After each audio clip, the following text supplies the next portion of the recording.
आज मैं संस्कृत हिंदी बोध चैनल पर उपस्थित हूँ। सभी इस चैनल पर उपस्थित रहने वाले सभी भाइयों को बहुत बहुत शुभकामनाएं। आज नव वर्ष भी है, इस अवसर पर भी मैं सबको बधाई देता हूँ।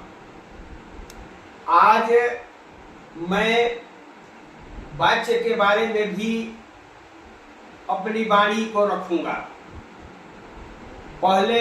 इससे पहले मैंने कर्तृवाच्य और कर्मवाच्य के बारे में सामान्य रूप से बता चुका हूं। आज मैं भाववाच्य के बारे में थोड़ा बताना चाहता हूं। यह विषय तो बड़ा ही गंभीर है, लेकिन कुछ जानकारी होगी तो आगे के लिए अच्छा होगा। आप भाववाच्य के बारे में जानेंगे कि भाववाच्य के में कर्म नहीं होता है। भाववाच्य में कर्म नहीं होता है, केवल कर्ता और क्रिया होती है। इसमें क्रिया स्वतंत्र रूप से होती है। कर्ता में तृतीया विभक्ति के रूप लिखते हैं। कर्म तो होता नहीं है, और क्रिया प्रथम पुरुष एक वचन की होती है। चाहे कर्ता किसी पुरुष वचन में क्यों न हो, क्रिया हमेशा प्रथम पुरुष एक वचन की होती है। वह क्रिया आत्मनेपदी होती है। पाठ में यह प्रत्यय जोड़कर अंत में आने वाले प्रत्यय को जब लगाते हैं तो आत्मनेपदी के रूप बनते हैं। जैसे पाठ में यक लगा दिया तो क का लोप हो गया और य बच गया, उसमें ते जोड़ दिया तो पठ्यते हो गया।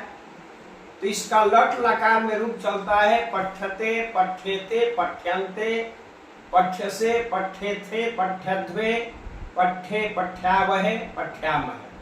मैंने नीचे में उदाहरण दिया है, जैसे मया पठ्यते, मुझसे पढ़ा जाता है, इसका अर्थ हुआ।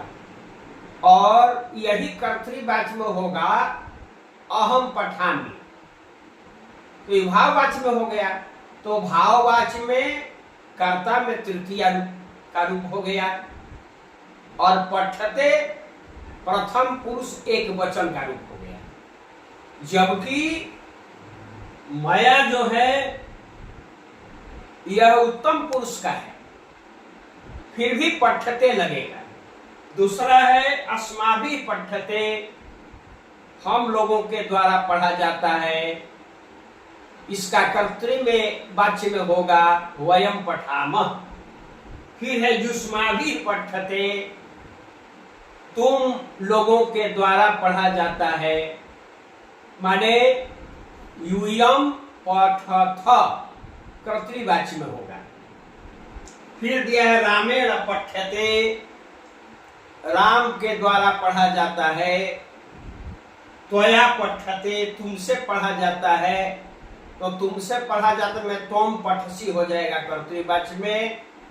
तो ध्यान देना होगा कि भाववाच्य में कर्म नहीं होता, यह ध्यान देना है, केवल क्रिया रहती है। कर्ता किसी पुरुष वचन का क्यों न हो, क्रिया हमेशा प्रथम पुरुष एक वचन में होती है। अब आपको मैं बताने जा रहा हूं कि भूतकाल में यदि वाक्य आता है तो उसको हम कैसे वाच्य में परिवर्तित करेंगे। तो भूतकाल के लिए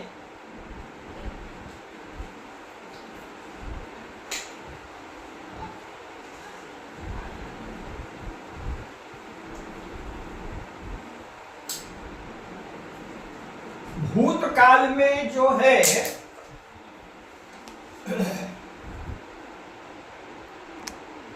भूतकाल में भूतकाल में यदि वाच्य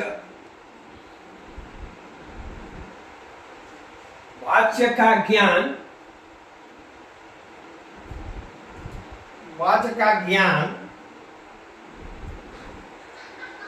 करना हो तो इसमें अक्त प्रत्यय का प्रयोग होता है। अक्त प्रत्यय का प्रयोग होता है।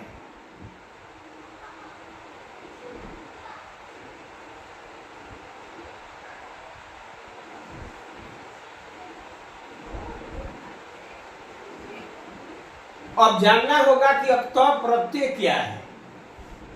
तो भूतकाल में अक्तौतु प्रत्यय होता है। अक्तौतु प्रत्यय का प्रयोग कर्तृवाची में होता है और अक्त प्रत्यय का प्रयोग कर्म और भाववाची में होता है। इसकी परिभाषा हुई। तो धातु से अक्त प्रत्यय कैसे बनेगा यह जानना है। तो धातु से अक्त प्रत्यय कैसे बनेगा, तो गम धातु है, मान लीजिए गम में अक्त प्रत्यय हम जोड़ देंगे तो हो जाएगा गतः। गतः हो गया। पठ है, इसमें अक्त मैंने जोड़ दिया तो पठितः बन गया। दा में अक्त प्रत्यय मैंने जोड़ दिया तो दत्तः बन गया। नी में अक्त प्रत्यय हमने जोड़ दिया तो नीतः बन गया। श्रु में मैंने अक्त प्रत्यय जोड़ दिया तो श्रुतः हो गया। ज्ञा में अक्त प्रत्यय मैंने जोड़ दिया तो ज्ञाता हो गया। यह सब पुल्लिंग है और स्त्रीलिंग में हो जाएगा गता और नपुंसक में हो जाएगा गतः, गतम। गतम हो जाएगा नपुंसक में। पठितः का हो जाएगा स्त्रीलिंग में पठिता, पठितम। नपुंसक में हो गया पठितम। दत्तः में स्त्रीलिंग में हो जाएगा दत्ता, दत्तम। नीतः में हो जाएगा नीता, नीतम। श्रुतः में श्रुता, श्रुतम।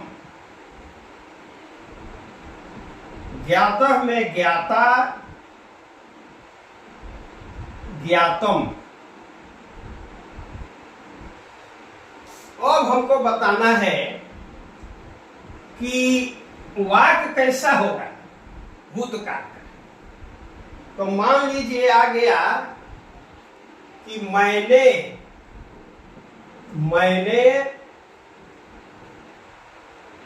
किताब पढ़ी।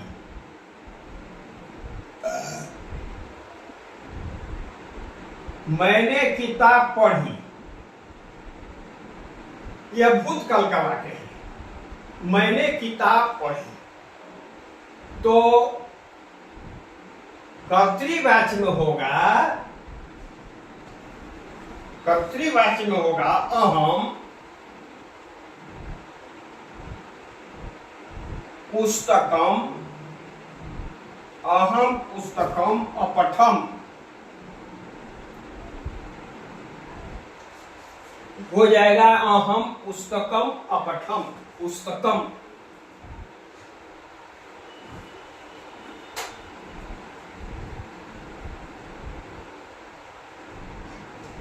अहम पुस्तकम अपठम हो गया।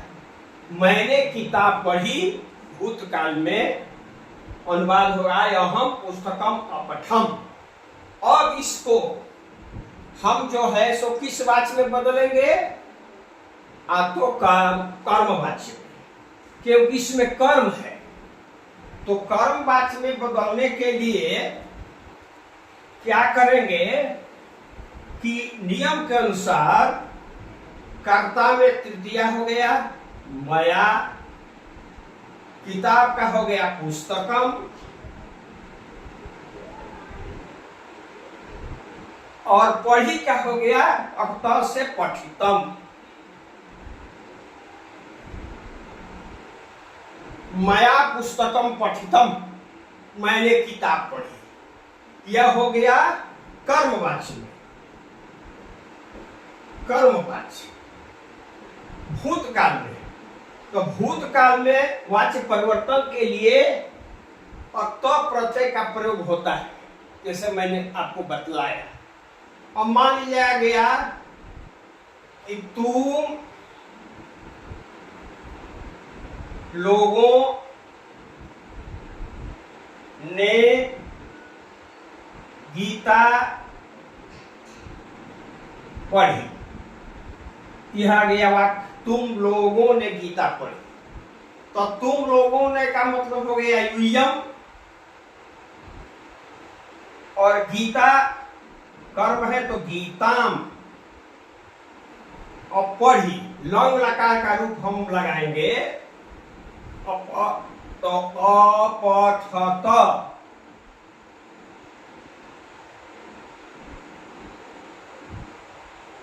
अपठत, क्योंकि मध्यम पुरुष बहुवचन का रूप है, तो मध्यम पुरुष बहुवचन का रूप अपठत होगा। अपठत, अपठतम, अपठन, अपठ, अपठतम, अपठत। अब इसको भाववाच्य कर्मवाच्य में बदलना है, कर्मवाच्य में। तो क्या होगा? यूयम का तृतीय रूप लिखना होगा। तो तृतीय रूप होता है युष्माभिः। युष्माभिः त्वं युवाम यूयम, त्वाम युवाम युष्मान, त्वया युवाभ्याम युष्माभिः। और गीता जो है तो कर्म में प्रथमा का रूप हो जाएगा गीता। प्रथमा का गीता का रूप गीता, जैसे रमा लता होता है उसी तरह से गीता हो गया। युष्माभिः गीता। अवक्त प्रत्यय, तो गीता स्त्रीलिंग है इसलिए यहां हो जाएगा पठिता। युष्माभिः गीता पठिता, माने तुम लोगों ने गीता पढ़ी। तो कर्तृवाच्य में हो गया यूयम गीताम अपठत,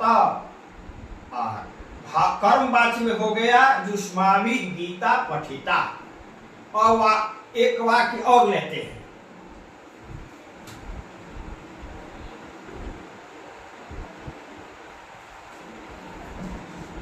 हम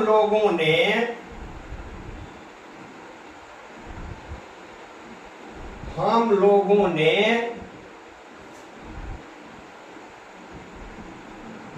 किताबें पढ़ी। हम लोगों ने किताबें पढ़ी, इसमें भी कर्म है। तो हम लोगों का कि कर्तृवाच्य में जो हो गया, कर्तृवाच्य में तो हम लोग का हो गया वयम। किताबें बहुवचन है तो पुस्तकानि, और पढ़ी पठेम, और अपठत अपठताम अपठन अपठ अपठतम अपठत अपठम अपठाव अपठाम, पुस्तकानि अपठाम। तो वयम कर्ता हो गया, कर्तृवाच्य में है। पुस्तकानि किताबें है तो बहुवचन हो गया। अपठाम क्रिया हो गई लंग लगाई। और इसको हम बदलेंगे भाववाच्य कर्मवाच्य। कर्मवाच्य तो वयम का तृतीय बहुवचन रूप अहम अवम वयम, माम अवम अस्मान, मया अवाभ्यम अस्माभिः। यहां लिखेंगे अस्माभिः।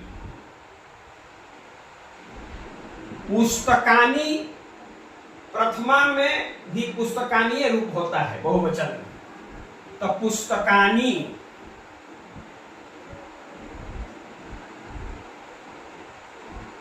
अस्माभिः पुस्तकानि पठितानि,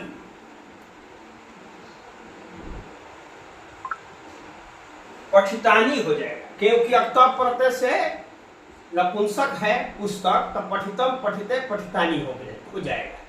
तो इस तरह से हम भूतकाल में वाच्य परिवर्तन करना होगा। और भाववाच्य का थोड़ा सा एक उदाहरण हम बता देते हैं। भाववाच्य का, तो भाववाच्य में जैसे मैंने पढ़ा, मैंने पढ़ा, भाववाच्य में कर्म नहीं होता है, तो आप जानते हैं। तो मैंने पढ़ा, तो ये कर्तृवाच्य में हो जाएगा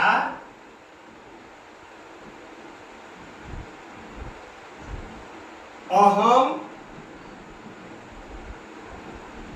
अपठम, मैंने पढ़ा, लंग लकार से हो गया। अब इसको हम कर्मवाच्य में जब बनाएंगे तो हम का हो गया माया, और भूतकाल में जब भाववाच्य का प्रयोग होता है तो क्रिया नपुंसक एक वचन की होती है, चाहे कर्ता किसी पुरुष वचन में क्यों न। तो यहां माया पठितम हो जाएगा, पठितम, माया पठितम हो गया। माया पठितम, मैंने पढ़ा, चाहे मेरे द्वारा पढ़ा गया। इसमें कर्म नहीं आता है, भाववाच्य में, भाववाच्य में कर्म नहीं आता है, केवल कर्ता और क्रिया रहेगी। और मान लीजिए कि कर्ता बहुवचन आ गया कि उन लोगों ने